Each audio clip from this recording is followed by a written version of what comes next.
Romantic revival ആണ് നമ്മുടെ ഇന്നത്തെ ടോപ്പിക്. റൊമാൻറ്റിസിസം എന്ന് പറഞ്ഞാൽ എന്താണ്? കാൽപ്പനികത എന്നുള്ള അർത്ഥമാണ്. ഇമാജിനേഷൻ, നേച്ചർ ഇങ്ങനെയുള്ള കാര്യങ്ങൾ റിലേറ്റ് ചെയ്തിട്ടുള്ളതാണ് ഈ പറയുന്ന റൊമാൻറ്റിസിസം എന്നുള്ളത്. അപ്പൊ അതിനു മുമ്പ് ഉണ്ടായിരുന്ന ഏജ് എന്ന് പറയുന്നത് ക്ലാസിസവും അതുപോലെ തന്നെ നിയോ ക്ലാസിസം ആയിരുന്നു. അപ്പൊ ക്ലാസിസം നമ്മൾ പറയുമ്പോൾ എന്താണ് പറഞ്ഞത്? ക്ലാസ് എന്ന് പറഞ്ഞാൽ റൂൾസും റെഗുലേഷൻസ് ഒക്കെ പാലിച്ചുകൊണ്ട് കൂടുതൽ ദൈവികമായിട്ടുള്ള കാര്യങ്ങൾ, കൂടുതൽ എന്താണ് മെറ്റാഫിസിക്കൽ ആയിട്ടുള്ള റൈറ്റിംഗ്സ് ആണ് നമുക്ക് കാണാൻ പറ്റുക. സാധാരണക്കാരന് വായിച്ചാൽ മനസ്സിലാവാത്ത രീതിയിൽ, അല്ലെങ്കിൽ എന്താണ് സാധാരണക്കാരന്റെ പ്രശ്നങ്ങൾ ഡിസ്കസ് ചെയ്യാണ്ടുള്ള ഒരു എന്താണ് കുറച്ചും കൂടി ഇന്റലക്ച്വൽ ആയിട്ടാണ് ആ റൈറ്റിംഗ്സ് പോകുന്നത്. അത് തന്നെയാണ് നിയോ ക്ലാസിസത്തിൽ നമ്മൾ കാണുന്നത്. എന്താണ് നിയോ ക്ലാസിസവും അതിൽ നിന്ന് ഒട്ടും വ്യത്യസ്തമല്ല, എന്നാൽ കുറച്ചും കൂടി എന്താണ് ലൈറ്റർ വേർഷൻ ആണെന്ന് പറയാം. നിയോ ക്ലാസ് എന്ന് പറഞ്ഞാൽ ക്ലാസിസത്തിൽ നിന്നുള്ള ചെറിയൊരു മാറ്റം മാത്രമേ നമുക്ക് കാണാൻ വേണ്ടി സാധിക്കൂ. എന്നാൽ അതേസമയം ഈ റൊമാൻറ്റിക് റിവൈവൽ എന്ന് പറയുന്നത് എന്താണ്? We can say the revolt against the classical school. Classical സ്കൂളിനെതിരെയുള്ള ഒരു വിപ്ലവമായിരുന്നു വേണമെങ്കിൽ ഈ റൊമാൻറ്റിസിസം എന്ന് നമുക്ക് വേണമെങ്കിൽ പറയാം. കാരണം എന്താണ്? അപ്പൊ അത്രയും കാലം എന്താണ് ഈ പറയുന്ന ലിറ്ററേച്ചർ, ഇംഗ്ലീഷ് ലിറ്ററേച്ചർ എന്ന് പറയുന്നത് ലിമിറ്റേഷൻസിന്റെയും അതേപോലെ തന്നെ എന്താണ് ഒരുപാട് സ്ട്രൈക്കിന്റെയും ഇടയിലായിരുന്നു ഉണ്ടായിരുന്നത്. അതായത് നിങ്ങൾ ഇങ്ങനെയാണ് പോയട്രി എഴുതേണ്ടതെന്ന് നമ്മളോട് കൽപ്പിക്കുകയാണ് ചെയ്തിരുന്നത്. അതിൽ നിന്ന് മാറി റൊമാൻറ്റിസിസം വന്നപ്പോഴത്തേക്കും റൊമാൻറ്റിസിസത്തിന്റെ ആൾക്കാർ എന്താ ചെയ്തത്? അവർ ഫ്രീ ആയിട്ട് നേച്ചർ അതുപോലെയുള്ള വിഷയങ്ങളൊക്കെ എടുത്ത് എഴുതാനായിട്ടാണ് സ്റ്റാർട്ട് ചെയ്യുന്നത്. So they established the rule of law in nature by which writers were taught to think naturally and express forcibly. A literary technique was developed, which is the word of Pope was nature methodized. അപ്പോൾ പോപ്പിന്റെ ഒരു വാക്കാണ് nature മെത്തഡൈസ്ഡ് എന്നുള്ളത്. എന്താണ്? പ്രകൃതിയുടെ നിയമങ്ങൾ എന്നുള്ള രീതിയിൽ. അപ്പോൾ പ്രകൃതിയുടേതായ മെത്തേഡ്സ് ഫോളോ ചെയ്തുകൊണ്ടുള്ള പോപ്പിന്റെ വാക്കുകൾ ഉദ്ധരിച്ചുകൊണ്ടാണ് ഈ റൊമാൻറ്റിസത്തെ കുറിച്ച് പറയുന്നത്. അപ്പോ ഈ പറയുന്ന മെറ്റാഫിസിക്കൽസ് എന്താണ്? എപ്പോഴും മെറ്റാഫിസിക്കൽ എന്ന് പറഞ്ഞാൽ ഈ പറയുന്ന ക്ലാസിസവും നിയോ ക്ലാസിസ്റ്റുകളും ചെയ്തിരുന്നത് എന്താന്ന് വെച്ച് കഴിഞ്ഞാൽ എപ്പോഴും ഈ എലിസബത്തൻ ഐഡിയ ഓഫ് ലിബർട്ടി, എന്താണ് Elizabethan idea of liberty? Elizabethan പീരീഡിൽ സ്വതന്ത്രമായി എന്തും എഴുതാനുള്ള ഒരു അവസ്ഥയായിരുന്നു ഉണ്ടായിരുന്നത്. പക്ഷെ ക്ലാസ് ഒക്കെ വന്നപ്പോ റൂൾസ് ആൻഡ് ലോസ് ഒക്കെ വന്നു തുടങ്ങി. ഓക്കെ, അത് ചിലപ്പോൾ ഈ പ്യൂരിറ്റനിസം റിലേറ്റഡ് ആയിട്ടായിരിക്കാം. അപ്പോൾ അതിൽ നിന്നും അതിനെയൊക്കെ അബ്യൂസ് ചെയ്യുന്ന രീതിയിലാണ് ഈ മെറ്റാഫിസിക്കൽസ് മുന്നോട്ട് പോയിരുന്നത്. പക്ഷെ പിന്നീട് എന്താ ഉണ്ടായത്? അവർ പറഞ്ഞത് എന്താണ്? ആർട്ട് ഡീജനറേറ്റഡ് ഇൻ ടു ആർട്ടിഫൈസ് എന്നാണ് അവർ പറഞ്ഞത് ഇതിനെക്കുറിച്ച്. ഓക്കെ, ഒരുപാട് റെസ്ട്രെയിൻസ് അതുകൊണ്ട് തന്നെ ഉണ്ടായിരുന്നു. പക്ഷെ ഇതിനെയൊക്കെ മാറ്റിക്കൊണ്ട് ഒരു റിവോൾട്ടിന് തുടക്കം കുറിക്കുന്നത് എന്താണ്? ജെയിംസ് തോംസൺ എന്ന് പറയുന്ന വ്യക്തി 1726 ദ സീസൺസ് എന്നുള്ള പോയം എഴുതിയതോടു കൂടിയിട്ടാണ്. The seasons. അതിനുശേഷം അദ്ദേഹത്തിന്റെ തന്നെ കാസിൽ ഓഫ് ഇൻഡോളൻസ് എന്നൊക്കെ പറഞ്ഞുള്ള പോയംസ് ഒക്കെ അദ്ദേഹം എഴുതിയിട്ടുണ്ട്. അതുപോലെ തന്നെ കോളിൻസ് ആൻഡ് ഗ്രേ, അവരെന്ത് ചെയ്തിരുന്നു? കോളിൻസും ഗ്രേയും ഒക്കെ ഓടുകളും മെലജികളും ഒക്കെ എഴുതാൻ വേണ്ടിയിട്ട് സ്റ്റാർട്ട് ചെയ്തു. പക്ഷെ ഇതിന്റെ ഒരു പെർട്ടിക്കുലർ നമ്മൾക്കൊരു തുടക്കം എന്ന് പറയുന്നത് ഒരു വർക്കോട് കൂടിയിട്ടാണ്. ഏറ്റവും പ്രധാനപ്പെട്ട ഒരു വർക്കാണ് 1798 പബ്ലിഷ് ചെയ്ത lyrical ballads of Wordsworth and Coleridge. അപ്പൊ കോൾറിഡ്ജും വേർഡ്സ്വർത്തും, സാമുവൽ ടൈലർ കോൾറിഡ്ജും അതേപോലെ തന്നെ വില്യം വേർഡ്സ്വർത്തും ഒരുമിച്ച് എഴുതിയിട്ടുള്ള ലിറിക്കൽ ബല്ലാഡ്സ് എന്നുള്ള 1798 ഈ പോയത്തോട് കൂടിയിട്ടാണ്, അല്ലെങ്കിൽ ഈ എന്താണ് ബല്ലാഡ് ഗ്രൂപ്പ് ഓഫ് സോങ്സിലൂടെയാണ് റൊമാൻറ്റിസിസം അതിന്റെ യഥാർത്ഥ ശക്തി പുറത്തോട്ട് കൊണ്ടുവരുന്നത്. ഓക്കെ, അതാണ് ഏറ്റവും എന്താണ് ലാൻഡ്മാർക്ക് വർക്ക് ആയിട്ട് കരുതപ്പെടുന്നത്. റൊമാൻറ്റിസത്തിന്റെ തുടക്കമായിട്ട് കരുതപ്പെടുന്നത് ഈ പറയുന്ന ലിറിക്കൽ ബല്ലാഡ് എന്നുള്ള കോൾറിഡ്ജിന്റെയും വേർഡ്സ്വർത്തിന്റെയും പോയാണ്. Okay, new creed and the old. അപ്പൊ റൊമാൻറ്റിസിസം എന്ന് പറയുന്നത് ആ ഒരു പുതിയൊരു ടെൻഡൻസിയാണ്, ലിറ്ററേച്ചറിൽ വന്ന ഒരു പുതിയൊരു അവസ്ഥയാണ്, അല്ലെങ്കിൽ ഒരു പുതിയൊരു എന്താണ് സംഭവ വികാസമാണ് ഈ പറയുന്ന റൊമാൻറ്റിസം. അതുകൊണ്ട് തന്നെ അതിന് റൊമാൻറ്റിസിസം എന്നുള്ള പേര് കൊടുത്തു. So Walter Pater defines it as a addition of curiosity to the desire of beauty. അപ്പോൾ വാൾട്ടർ പീറ്റർ എന്ന് പറയുന്ന വ്യക്തി എന്താണ് ഇതിനെ ഡിഫൈൻ ചെയ്തത്? റൊമാൻറ്റിസത്തെ the addition of curiosity to desire of beauty എന്നാണ്. Okay, so the eagerness for the new impression and new pleasures to be sought in the handiwork of nature, the artist had been most cunning. എന്താണ്? കൂടുതലായിട്ടും പ്രകൃതിയിൽ ഇറങ്ങി അതിനെ എന്താണ് നേച്ചറാണ് അതിന്റെ ഏറ്റവും most important part എന്ന് പറയുന്നത്. ഓക്കെ, നമ്മൾ വേർഡ്സ്വർത്തിന്റെ പോയംസ് എടുത്തു കഴിഞ്ഞാൽ ഇതൊക്കെയാണ് കാണാൻ പറ്റുക. It expressed A new delight of simplicity of theme, feeling, expression and high worship of nature and familiarity with the lives and thoughts of humble men and woman. But the same time it was fascinated the morbid and supernatural by whatever the remote time of pagan of the middle world and the middle ages by the exotic splendors of the east. എന്താ പറയുന്നത്, ഇത് ഒരേ സമയം നമ്മൾ സാധാരണ ഇതിന്റെ simplicity, ആ പോയങ്ങളുടെ simplicity കൊണ്ട്, ഇപ്പൊ ഫോർ എക്സാമ്പിൾ നമ്മൾ വേർഡ്സ്വർത്തിന്റെ പോയം വായിക്കുമ്പോഴും അലക്സാണ്ടർ പോപ്പിന്റെ പോയം വായിക്കുമ്പോഴും ഒരുപാട് വ്യത്യസ്തത നമുക്ക് മനസ്സിലാവും. കാരണം എന്താണ്, വേർഡ്സ്വർത്തിന്റെ പോയംസ് ഒക്കെ വളരെ സിമ്പിൾ ആണ്. നമുക്ക് വായിച്ചാൽ തന്നെ പെട്ടെന്ന് തന്നെ 2 പ്രാവശ്യം വായിക്കുമ്പോൾ തന്നെ അതിന്റെ കംപ്ലീറ്റ് മീനിങ് നമുക്ക് ഗ്രാസ്പ് ചെയ്യാൻ പറ്റും. പക്ഷെ സെയിം ടൈം പോപ്പിന്റെ എന്ന് പറയുന്നത് സിമ്പിൾ ആണെങ്കിലും പക്ഷെ നമ്മൾ വായിച്ച് മനസ്സിലാക്കിയെടുക്കാൻ അത് വലിയൊരു ശ്രമം തന്നെയാണ്, അല്ലെ? അപ്പൊ അതാണ് അതിന്റെ വ്യത്യാസം. അപ്പോൾ ഈ റൊമാൻറ്റിസിസം വേറിട്ട് നിൽക്കുന്നത് അതിന്റെ സിംപ്ലിസിറ്റി ഓഫ് തീം കൊണ്ടാണ്. അതിന്റെ തീം എന്ന് പറയുന്നത് എപ്പോഴും വളരെ സിമ്പിൾ ആയിരിക്കും. നേച്ചർ ആയിരിക്കാം, റെയിൻ ആയിരിക്കാം, തുടങ്ങി എന്താണ് സൂപ്പർ നാച്ചുറൽ പവേഴ്സിനെ കുറിച്ച് വരെ അവർ എഴുതുന്നുണ്ട്. പക്ഷെ ഇതൊക്കെ എന്താണ് വളരെ സിമ്പിൾ ആയിട്ട് ജനങ്ങളുടെ ജീവിതത്തിലേക്കും അവരുടെ ചിന്തകളിലേക്കും ഇറങ്ങിച്ചെല്ലാൻ വേണ്ടിയിട്ട് ഈ പോയങ്ങൾക്ക് സാധിക്കുന്നുണ്ട് എന്നാണ് പറയുന്നത്. From the Augustines to the Romanticists, the almost like escaping from tranquil study to open country air. അപ്പൊ ഇതിനെ വിശേഷിപ്പിക്കുന്നത് എങ്ങനെയാണെന്ന് വെച്ച് കഴിഞ്ഞാൽ it is an escape from tranquil study to an open country air. എന്താണ്, നമ്മൾ വളരെ ആഴത്തിൽ വളരെ അത്രയും ഡീപ്പായിട്ട് പോയിക്കൊണ്ടിരുന്ന ഒരു ശാഖ അതെന്താണ്, അതൊരു കൺട്രി ലൈഫിലേക്ക്, ഒരു സ്വതന്ത്രമായ ഗ്രാമപ്രദേശത്തേക്ക് തുറന്നു വിട്ട ഒരു അവസ്ഥയാണ് അതിന് ഉണ്ടാകുന്നതെന്നാണ് പറയുന്നത്. അതായത് ഇരുട്ടിൽ നിന്നും പ്രകാശമുള്ള ഒരു പൂന്തോട്ടത്തിലേക്ക് അയച്ച പോലെയാണ് നമുക്ക് ഈ റൊമാൻറ്റിസിസത്തെ ക്ലാസിസത്തിൽ നിന്നും ഉള്ള ആ ഒരു മാറ്റത്തെ, അല്ലെങ്കിൽ ക്ലാസിസത്തിൽ നിന്നുള്ള മോചനത്തെ വിശേഷിപ്പിക്കുന്നത്. അത് മനോഹരമാണ് ആ വിശേഷണം, അല്ലെ?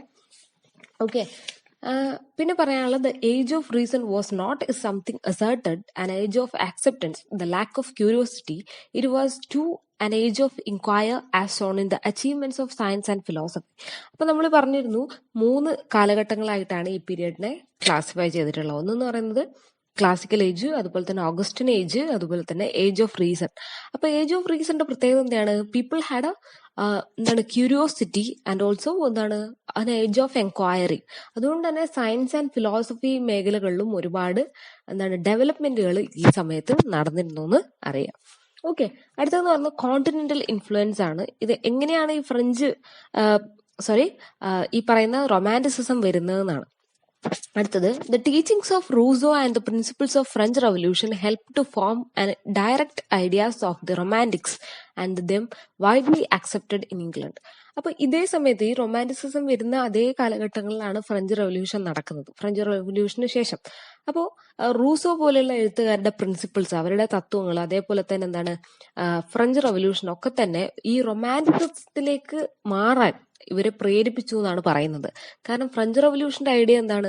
സ്വാതന്ത്ര്യം, സാഹോദര്യം, അതുപോലെ തന്നെ സമത്വമാണ്. ഇക്വാലിറ്റി, ഫ്രറ്റേണിറ്റി ആൻഡ് ഫ്രീഡം ആണ്. ലിബർട്ടി, ഇക്വാലിറ്റി ആൻഡ് ഫ്രീഡം ആണ്. ലിബർട്ടി, ഇക്വാലിറ്റി ആൻഡ് സോവോജിനിറ്റി ആണ്, ഫ്രാറ്റേണിറ്റി ആണ്. അപ്പൊ അതുകൊണ്ട് തന്നെ അത് കൂടുതലായിട്ട് ജനങ്ങളെ ആകർഷിക്കാൻ, ഇംഗ്ലണ്ടിലെ ജനങ്ങളെ ആകർഷിക്കാൻ കൂടുതൽ കാരണമാവുകയും അതുകൊണ്ട് തന്നെ ഈ റൊമാൻറ്റിക് റിവൈവൽ എന്ന് പറയുന്നത് പെട്ടെന്നായിരുന്നു ഡെവലപ്പായി വന്നത്. ഓക്കെ. അത് മാത്രമല്ല, in French Revolution it's a threefold ideal of liberty, equality and fraternity. Many of them so as young Wordsworth did a dawn of a new hope in a human race. അപ്പൊ ഈ French റവല്യൂഷന്റെ ഈ ഒരു principle എന്ന് പറയുന്നത് ഏതാണ്? Liberty, equality and fraternity. ഇതുവഴി വേർഡ്സ്വർത്തിനും തന്റെ ജനങ്ങളെ ഒരു ഉണർവിലേക്ക്, ഒരു പുതിയൊരു ഹോപ്പിലേക്ക് കൊണ്ടുവരാൻ, ഒരു വിശ്വാസത്തിലേക്ക് അല്ലെങ്കിൽ ഒരു പ്രതീക്ഷയിലേക്ക് കൊണ്ടുവരാൻ വേർഡ്സ്വർത്തിനും സാധിച്ചു എന്നാണ്. അപ്പോൾ ജനങ്ങളുടെ സപ്പോർട്ട് ഈ പറയുന്ന റൊമാൻറ്റിസിസത്തിന് കൂടുതലായിട്ട് കിട്ടുകയും ചെയ്തു. ഓക്കെ. ഇനി നമുക്ക് ഇതിന്റെ ഈ ഒരു സ്കൂളിന്റെ പ്രത്യേകതകൾ പറയാം. Characteristics of this romantic school. First one is A reaction against the rule and custom. Reaction against rule of custom എന്ന് പറഞ്ഞാല് ഈ ഒരു ലിറ്ററേച്ചർ എന്ന് പറയുന്നത് എന്താണ്? റൂളുകളാൽ ബന്ധിക്കപ്പെട്ടിരിക്കുകയായിരുന്നു. അതിനെയൊക്കെ പൊട്ടിച്ചെറിയാനും അതിനുള്ള ഒരു റിയാക്ഷൻ ആയിരുന്നു ഈ പറയുന്ന റൊമാൻറ്റിസിസം എന്ന് പറയുന്നത്. In the words of Victor Hugo, romanticism is a liberalisation of in the literature, impatient of formulas but generous and tolerant in any every other way. എന്താണ് റൊമാൻറ്റിസിസം എന്ന് പറയുന്നത് എന്താണ് ലിറ്ററേച്ചറിനെ സ്വാതന്ത്ര്യപ്പെടുത്തിയ ഒരു കാര്യമാണ്. കാരണം എന്താണ് അത്രയും കാലം റൂൾസ് ഒക്കെ വെച്ചിട്ടാണ് പോയംസ് എഴുതിയിരുന്നത്. വളരെ കുറച്ച് എന്താണ് ഫോം ഓഫ് ലിറ്ററേച്ചർ മാത്രമേ ഉണ്ടായിരുന്നുള്ളൂ. പക്ഷെ വിക്ടർ ഹ്യൂഗോന്റെ വേർഡ്സിൽ പറയുന്നത് എന്താണ് റൊമാൻറ്റിസിസത്തെ സ്വതന്ത്രമാക്കുകയാണ് ചെയ്തത്. ലിറ്ററേച്ചറിനെ റൊമാൻറ്റിസിസം സ്വതന്ത്രമാക്കുകയാണെന്നാണ് ഇദ്ദേഹത്തിന്റെ അഭിപ്രായം. അതുകൊണ്ട് തന്നെ എന്താണ് ഒരു മെഷീൻ മെയ്ഡ് പോയത്തിൽ നിന്ന് മാറി കൂടുതൽ ആളുകളിലേക്ക് എത്തുന്ന വെറൈറ്റി ഓഫ് പോയംസ് ജനിച്ചു എന്ന് വേണമെങ്കിൽ പറയാം. Individualism was a key note of moment. എന്താണ് ഈ മൊമെന്റ് പ്രത്യേകതയാണ് ഇൻഡിവിജ്വലിസം, വ്യക്തിത്വം ഇല്ലെങ്കിൽ വ്യക്തികൾ എന്നുള്ള ആ ഒരു ഐഡിയ വരുന്നത്. എല്ലാത്തിനും ഒരു വ്യക്തിത്വം ഉണ്ട് എന്ന് കാണിക്കുന്നത് ഈ പോയങ്ങളിലൂടെയൊക്കെയാണ്, റൊമാൻറ്റിസിസത്തിന്റെ ഭാഗമായിട്ടാണ്. Okay, return to nature and a simple life. ഇതാണ് രണ്ടാമത്തെ പോയിന്റ്. അതാണ് return to nature and the simple life. ആളുകൾ കൂടുതലായിട്ട് സിമ്പിൾ ലൈഫ് നയിക്കുക എന്നുള്ള ഒരു കാര്യം വരുന്നതും ഈ ഒരു ഐഡിയലാണ്. എന്താണ് were fully alive to the natural beauty and but the formal method of conveying no sense of any beauty true intimacy with rural life. അപ്പൊ നമ്മൾ നേരത്തെ പറഞ്ഞിരുന്നു നമ്മൾ ഈ ക്ലാസിക്കൽ ഏജും നിയോ ക്ലാസിക്കലും ഒക്കെ ടൗൺ ലൈഫിനെയാണ് കൂടുതലായിട്ട് ഇഷ്ടപ്പെട്ടിരുന്നതെന്ന് നമ്മൾ പറഞ്ഞിരുന്നു. പക്ഷെ ഇവിടെ വന്നു കഴിഞ്ഞാൽ നമുക്ക് കാണാൻ പറ്റുക പ്രകൃതിയിലേക്കുള്ള ഒരു തിരിച്ചുപോക്കും അവിടെയുള്ള ഒരു സിമ്പിൾ ലൈഫും ആണ് ഈ പോയങ്ങളുടെ ഒക്കെ ഒരു പ്രത്യേകത എന്ന് പറയുന്നത്. Like Rousseau, some of the leaders of Romanticism commended the simple natural country life of so many poets had written before them. എന്താണ് ഒരുപാട് സിമ്പിൾ ആയിട്ടുള്ള നാച്ചുറൽ ആയിട്ടുള്ള കൺട്രി ലൈഫൊക്കെയാണ് ഇതിന്റെ തീമായിട്ട് വരുന്നതെന്നാണ് പറയുന്നത്. ഫോർ എക്സാമ്പിൾ അതിന് കുറച്ച് സ്കൂളുകളുടെ പേരാണ് നമുക്ക് പറയുന്നത്. ലേക്ക് സ്കൂൾ എന്ന് പറഞ്ഞിട്ട് സ്കൂളുകൾ ഉണ്ടായിരുന്നു. സ്കൂൾ എന്ന് പറഞ്ഞാൽ ഗ്രൂപ്പ് ഓഫ് എന്താണ് റൈറ്റേഴ്സ് അല്ലെങ്കിൽ ഗ്രൂപ്പ് ഓഫ് സ്കോളേഴ്സ് എന്നുള്ള മീനിങ് ആണ് സ്കൂളിലുള്ളത്. അപ്പൊ ലേക്ക് സ്കൂൾ എന്ന് പറയുന്നത് വളരെ ഫേമസ് ആയിട്ടുള്ള ഇത്തരത്തിലുള്ള സ്കൂളുകളാണ്. അതുപോലെ തന്നെ എന്താണ് പാസ്റ്റോറൽ പോയംസ് ഒക്കെ വരുന്നതും ഈ ഒരു കാലഘട്ടത്തിലാണെന്ന് അറിയുക. വെറൈറ്റി ആൻഡ് ഇൻഡിവിജ്വാലിറ്റി ആണ് next point. Romanticism had another aspect which is we associated with the work of other poets such as Byron, Keats, Shelley. It favored the subjectivity and emotionalism, impulse, color rather than the line of free play of imagination over limitless variety of subjects, for it which ransacked the ages spoiled the climes. Between the Augustines they were always certain family resemblance. എന്താണ് ഇവിടെ പറയുന്നത്? Variety of thinking, variety of എന്താണ് ടോപ്പിക്കുകൾ നമുക്ക് കാണാൻ പറ്റും. Emotionalism, അതുപോലെ തന്നെ colour, അതുപോലെ തന്നെ തുടങ്ങി ഒരുപാട് വിഷയങ്ങൾ ഈ റൊമാൻറ്റിസിസത്തിൽ ഡിസ്കസ് ചെയ്യപ്പെടുന്നുണ്ട്. അല്ലാണ്ട് ഈ പറയുന്ന കുറച്ച് കാര്യങ്ങളെ തന്നെ പല രീതിയിൽ എഴുതി ആളുകളെ എന്താണ് മനസ്സിലാവാത്ത രീതിയിൽ കുഴപ്പിക്കുന്നതായിരുന്നില്ല ഇവരുടെ പോയംസ്. എല്ലാത്തിലും ഒരു വെറൈറ്റി നമുക്ക് കാണാൻ പറ്റും.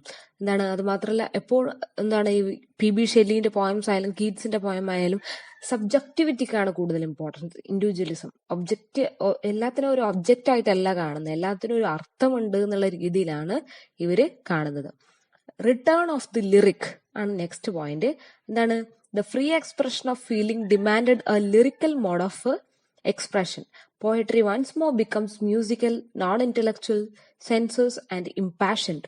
In the hands of Shelley in particular, lyrical verse attained a new scope, richness, fervor, and its long flight and probably never surpassed. എന്താണ് അത്രയും കാലമുള്ളായിരുന്ന പോയംസ് എന്ന് നമുക്ക് പറയാൻ പറ്റില്ല. ഒരു എന്താണ് ബ്ലാങ്ക് വേഴ്സ് എന്ന് പറയുന്ന പോലെ പദ്യം ആണോ ആണ്, ഗദ്യമാണോ ആണ്, അതിൽ നിന്ന് മാറി എന്താണ് ഒരു എന്താണ് ആളുകൾക്ക് വായിക്കാനും അത് ആസ്വദിക്കാനും അത് കൂടുതൽ ലിറിക്കൽ എന്താണ് ഈ പറയുന്ന റൈമിംഗ് സ്കീമും ഫിഗർ ഓഫ് സ്പീച്ചൊക്കെ യൂസ് ചെയ്തിട്ടുള്ള പോയംസ് ആണ് പിന്നീട് ഈ ഒരു റൊമാൻറ്റിക് പീരീഡിൽ വരാൻ തുടങ്ങിയത്. അതുകൊണ്ട് തന്നെ ആളുകൾക്ക് കൂടുതൽ അതിനോട് എന്താണ് താല്പര്യം തോന്നാനും നോൺ ഇന്റലക്ച്വൽ ആണ്, ബുദ്ധിപരമായിട്ടുള്ളതൊന്നും അല്ല അതിൻ്റെ അകത്ത് ഉണ്ടാവുക, കൂടുതൽ ബുദ്ധി ഉപയോഗിച്ച് വായിക്കേണ്ടതൊന്നുമല്ല, വളരെ സിമ്പിൾ ആയിട്ടുള്ള മ്യൂസിക്കൽ ആയിട്ടുള്ള പോയംസ് ആയിരുന്നു ആ ഒരു പീരീഡിന്റെ പ്രത്യേകത. നെക്സ്റ്റ് എന്ന് പറയുന്നത് interest in the middle ages. എന്താണ് the romantics were fascinated by medieval life and legend, the art and culture of the middle ages as well as the primitive but virile morality. Particularly the writers like Scott and Keats, one of the result the interest of the period, revival of ballad form. Later the poet turned to the remote place and as well as in the time of inspiration from gorgeous east. എന്താ പറയുന്നത് ഈ ഒരു റൊമാൻറ്റിസത്തിൽ നമുക്ക് കാണാൻ പറ്റുക middle ഏജസിനോടുള്ള എന്താണ് നമ്മുടെ ഹിസ്റ്ററിയിൽ ഒരു മിഡിൽ ഏജ് കാലഘട്ടത്തോടാണ് ഇവർക്ക് കൂടുതൽ താല്പര്യം. അതിൽ ഉള്ള കാര്യങ്ങളെ കുറിച്ചൊക്കെയാണ് എന്താണ് നമുക്ക് അവരുടെ പോയത്തിൽ കാണാൻ പറ്റുക. അതിനെക്കുറിച്ചുള്ള കൾച്ചർ, ആർട്ട് ഒക്കെ തന്നെയാണ് ഇവര് ഫോളോ ചെയ്യുന്നതെന്നാണ് പറയുന്നത്. ഓക്കെ, ഇത്രയാണ് നമുക്ക് ഇതിന്റെ പ്രത്യേകതകളായിട്ട് പറയാനുള്ളത്. അടുത്ത് നമ്മൾ ഓരോ പോയറ്റ്സിനെ കുറിച്ച് പറയാണ്. പ്രധാനപ്പെട്ട റൊമാൻറ്റിക് പോയറ്റ്സുകളെ കുറിച്ചാണ് പറയുന്നത്. ഓക്കെ, ചിലപ്പോൾ റൊമാൻറ്റിക് പോയറ്റ്സ് ആരൊക്കെയാണെന്നൊക്കെയുള്ള ക്വസ്റ്റ്യൻസ് വരാം. സോ വില്യം വേർഡ്സ്വർത്ത് ആണ് ആദ്യം നമ്മൾ പറയുന്ന വ്യക്തി. നമുക്കറിയാം അദ്ദേഹത്തിന്റെ ലിറിക്കൽ ബല്ലാഡ് എന്നുള്ള 1798 പോയമാണ് വളരെ പ്രശസ്തമാക്കി ഈ റൊമാൻറ്റിക് റിവൈവലിന്റെ ഒരു തുടക്കം കുറിക്കുന്നത്. ഓക്കെ, അത് എഴുതിയിട്ടുള്ളത് വേർഡ്സ്വർത്ത് മാത്രമല്ല, കോൾറിഡ്ജും കൂടിയിട്ടാണ്. വേർഡ്സ്വർത്ത് ജനിക്കുന്നത് 1770 കോക്ക് മൗണ്ടൻ എന്ന് പറയുന്ന കംബർലാൻഡിലാണ് അദ്ദേഹത്തിന്റെ ജനനം. അദ്ദേഹം സെന്റ് ജോൺസ് കോളേജിൽ വിദ്യാഭ്യാസം കംപ്ലീറ്റ് ചെയ്യുന്നു. അതുപോലെ തന്നെ 1791 കേംബ്രിഡ്ജിൽ വിദ്യാഭ്യാസം കംപ്ലീറ്റ് ചെയ്യുന്നു. അദ്ദേഹം എന്താണ്, ഫ്രഞ്ച് റവല്യൂഷന്റെ വലിയൊരു സപ്പോർട്ടർ ആയിരുന്നു. അതുകൊണ്ട് തന്നെ അദ്ദേഹം 1790 ഫ്രാൻസ് വിസിറ്റ് ചെയ്യും. അവിടെ തന്റേതായ വാക്ക് കൊടുക്കുകയും ചെയ്തിട്ടുണ്ട്. എന്താണ്, benevolence and blessedness spread like a fragrance everywhere എന്നുള്ളതാണ് അദ്ദേഹത്തിന്റെ wording. But the soon reaction had against the revolution spearheaded by Burke. അതിനുശേഷം എന്ത് ചെയ്യുന്നുണ്ട്, അദ്ദേഹം റവല്യൂഷനിൽ ഫെയ്ത്ത് നഷ്ടപ്പെട്ട് തിരിച്ചു വരുന്നുണ്ട്. എന്നിട്ട് his residence was at Alfoxden with Coleridge in 1797 to 98. 1797 തൊട്ട് 98 വരെ കോൾറിഡ്ജിനൊപ്പം അദ്ദേഹം താമസിക്കുന്നുണ്ട്. അവിടെയാണ് യഥാർത്ഥത്തിൽ ഇദ്ദേഹത്തിന്റെ ഒരു പോയറ്റിക് കരിയർ സ്റ്റാർട്ട് ചെയ്യുന്നത്. Poems like we are 7, Tintern Abbey lines തുടങ്ങിയതൊക്കെ അദ്ദേഹത്തിന്റെ വളരെ ഫേമസ് ആയിട്ടുള്ള പോയംസ് ആണ്. അതുപോലെ തന്നെ അദ്ദേഹം കംബർലാൻഡിൽ 50 years വരെ ജീവിച്ചിട്ടുണ്ട്. അതുപോലെ തന്നെ അദ്ദേഹത്തിന്റെ വേറൊരു പോയമാണ് മൈക്കിൾ. അതുപോലെ തന്നെ resolution and independence, the prelude തുടങ്ങിയവ. പ്രില്യൂഡ് എന്ന് പറയുന്നത് അദ്ദേഹത്തിന്റെ ഒരു ബയോഗ്രഫിക്കൽ പോയം ആണെന്ന് വേണമെങ്കിൽ പറയാം. അതുപോലെ തന്നെ അദ്ദേഹത്തിന്റെ ലാസ്റ്റ് ഗ്രേറ്റ് പോയം എന്ന് പറയുന്നത് ദ എക്സ്കേർഷൻ ആണ്. 1814 അദ്ദേഹം അത് എഴുതുന്നത്. അതിനുശേഷം അദ്ദേഹം എന്ത് ചെയ്തു, 1815 മരണപ്പെടുന്നത്. അതുവരെ അദ്ദേഹം റൈറ്റിംഗ് കണ്ടിന്യൂ ചെയ്തു എന്നാണ് പറയുന്നത്. അദ്ദേഹത്തെ നെക്സ്റ്റ് പറയുന്നത് കോൾറിഡ്ജിനെ കുറിച്ചാണ്. കോൾറിഡ്ജ് എന്ന് പറയുന്നത് വേർഡ്സ്വർത്തിന്റെ സുഹൃത്തും കൂടിയാണ്. അദ്ദേഹം 1772 ജനിക്കുന്നത്. 1834 മരണപ്പെടുകയും ചെയ്യുന്നുണ്ട്. സാമുവൽ ടെയ്ലർ കോൾറിഡ്ജ് എന്നാണ് അദ്ദേഹത്തിന്റെ full name. He was a boy at the Christ Hospital and Basil fell in 1789 and also welcomed the revolution of his youthful verses. എന്താണ്, തന്റെ തന്റെ എഴുത്തുകളിലൂടെ റവല്യൂഷൻസിനെ സ്വാഗതം ചെയ്യുന്നതായിരുന്നു അദ്ദേഹത്തിന്റെ പ്രത്യേകത.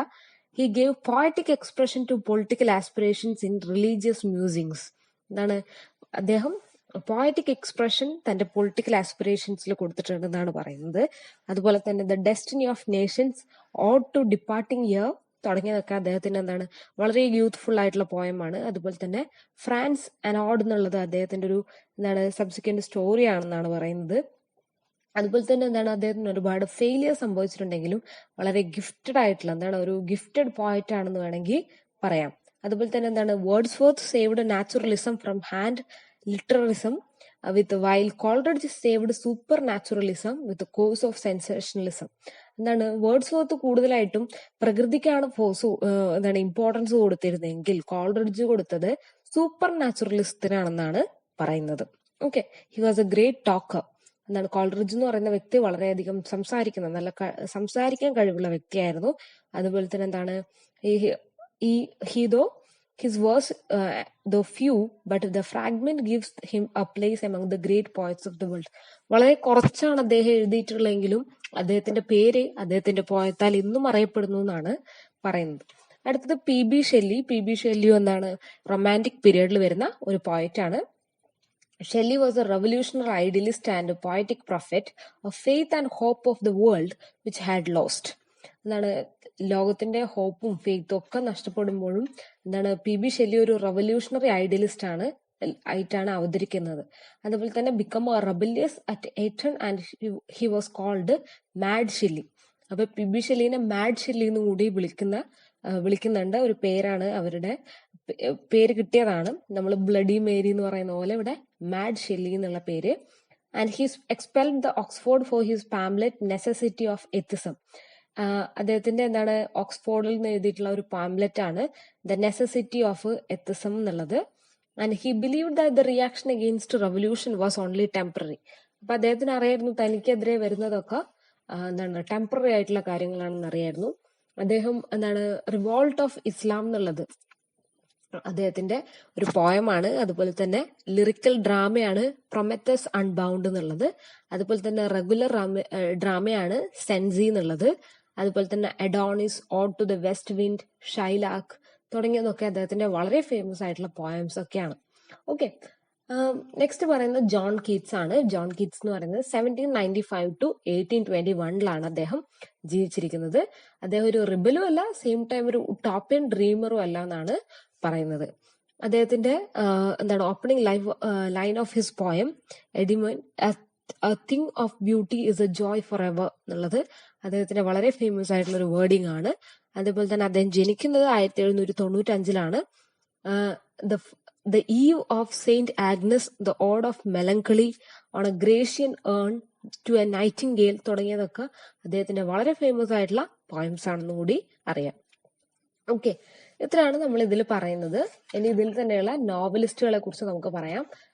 ഫസ്റ്റ് എന്ന് പറയുന്നത് സർ വാൾട്ടർ സ്കോട്ട്. നമ്മൾ നേരത്തെയും പറഞ്ഞിരുന്നു ഈ പേര്, വാൾട്ടർ സ്കോട്ട്. വാൾട്ടർ സ്കോട്ട് എന്ന് പറയുന്നത് ആ കാലത്ത് പ്രശസ്തനായ ഒരു നോവൽ റൈറ്റർ ആണ്. Okay, novel in the age of Wordsworth is predominated by Sir Walter Scott and Jane Austen. അപ്പൊ ഈ വേർഡ്സ്വർത്തിന്റെ കാലഘട്ടത്തിൽ ഇല്ലെങ്കിൽ ഈ റൊമാൻറ്റിക് പീരീഡിൽ ഏറ്റവും ഫേമസ് ആയിട്ടുള്ള 2 നോവൽ റൈറ്റേഴ്സ് ആയിരുന്നു ജെയിൻ ഓസ്റ്റനും അതേപോലെ തന്നെ Walter സ്കോട്ടും. Once the Lord Byron challenged Scott's supremacy in verse, but he turned to the novel. Lord Byron ഇദ്ദേഹത്തെ ചാലഞ്ച് ചെയ്യുകയും അതുവഴി അദ്ദേഹം എന്ത് ചെയ്തു, നോവലിലേക്ക് തിരികെയും ചെയ്തു എന്നാണ് പറയുന്നത്. He was able to blend the interest of romance and realism. Walter സ്കോട്ടിന്റെ പ്രത്യേകത എന്ന് പറയുന്നത് അദ്ദേഹത്തിന് ഈ റൊമാൻസും റിയലിസവും യഥാർത്ഥതാവാദവും അതുപോലെ തന്നെ കാൽപ്പനികതയും ഒരുമിച്ച് കൊണ്ടുവരാൻ, ആ ഒരു അമാൽഗമേഷൻ നടത്താൻ അദ്ദേഹത്തിന് വളരെയധികം കഴിവുണ്ടായിരുന്നു എന്നാണ് പറയുന്നത്. അദ്ദേഹത്തിന്റെ വേവേർലി നോവൽസ് എന്താണ്, അതൊക്കെ ഇമ്മോർട്ടലൈസ്ഡ് ആണെന്ന് പറയാം. അതുപോലെ തന്നെ അദ്ദേഹം 27 നോവലുകളും 5 ടെയിലുകളും ഈ ഒരു 18 വർഷ കാലഘട്ടം കൊണ്ട് അദ്ദേഹം എഴുതിയിട്ടുണ്ട്. ദേ കവർ 8 സെഞ്ചുറീസ് ഫ്രം 11 to 18. 11 തൊട്ട് 18 വരെയുള്ള സെഞ്ചുറീസിലെ കാര്യങ്ങളൊക്കെ അദ്ദേഹം എന്ത് ചെയ്തിട്ടുണ്ട്, ഈ നോവൽസിലൂടെ കവർ ചെയ്തിട്ടുണ്ടെന്നാണ് പറയുന്നത്. അതുപോലെ തന്നെ എന്താണ്, ഇദ്ദേഹം വളരെ ഫേമസ് ആയിട്ടുള്ള ആ ഒരു പീരിയഡിലെ റൈറ്റർ ആണെന്നും കൂടി അറിയുക. അദ്ദേഹത്തിന്റെ ഫസ്റ്റ് നോവൽ എന്ന് പറയുന്നത് എഡ്വേർഡ് വേവേർലി ആണ്. Okay, next Jane Austen. Jane Austen എന്ന് പറയുന്നത് ആരാണ്? Scott's principal contemporaries of prose fiction, the 3 women who wrote a social and domestic novel were Maria Edgeworth and wrote novels like Castle Rackrent and The Absentee and Ormond, Susan Edstone Ferrier who wrote Marriage, Destiny and Inheritance.